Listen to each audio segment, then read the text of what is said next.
And the other thing I want to throw off of you before we go to any other things is somebody who you're very close to. You were tag team champions with one of the great tag teams of all time, Dustin Rhodes, Yeah, right? Goldie, Goldie Goldie. announced that 2023 is going to be his last in-ring year in the business. He said his AEW contract's coming up in July, so he's going to have one last go around, one last rodeo, if you will, and he's going to call it quits. Book, what do you think about Goldust, Goldie, hanging up the boots? Bro, man, come on, man. I mean, yeah, I mean, he should hang him up. Goldie's been doing this a long time. Um, he's been around, since what, the late 80s, I think, maybe Yeah, I 89, think 89 89 maybe. maybe. And I mean, you can't do it forever. I mean, he's done a hell of a job being able to, give back here in these later years. And I'm gonna tell you right now, this is something that Goldie has been one to do for a long time, man. He's been one that worked with the next generation for a long time. Him and I, we talked about it. We talked about it ourselves. You know what I mean? I remember Goldie. We was in the locker room. That's when him and I was together, and we knew we were at the end of our careers. We knew we were coming close anyway.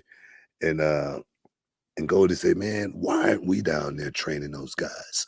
Why aren't we, down in the PC? And I remember him talking about that. You know what I mean? So Goldie is doing something now that he has been really, really wanting to do, which is just give back to the business, and for him to actually be able to have done it this way is awesome. It really is. You know what I mean? Working with those guys. I don't know how much he's getting through to him over there.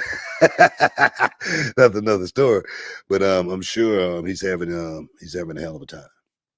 Yeah, I think that he's got one of the careers that you wish that you could have. Some people say, I just want to be able to make a living doing something that I love to do. And boy, has he ever had a living. And he's been in all the major promotions. We're talking from WCW to WWE to Impact Wrestling, all the way back to WWE, back to AEW. He's had a great run. And I think that he's one of the few legends that we have left who's still actively out there. And, it's going to be sad to see him come to a close because he's kind of been a constant in It's my book. over. It's over. It's all over. At the end of 23, Sure. for my boy Gold, he's laying it down, man. He's gonna put the boots in the ring. You know what though? He's not gonna retire. He's never gonna retire. We're never gonna retire. So we do, man. Gold is gonna be back in the middle of that ring somewhere, but on his own time. You know what I mean? When he wants to do it. You know what I mean? And I understand that too, especially at this stage of the game. But we gotta take a break, guys. Stick around. You're in the Hall of Fame. We'll be back in a minute.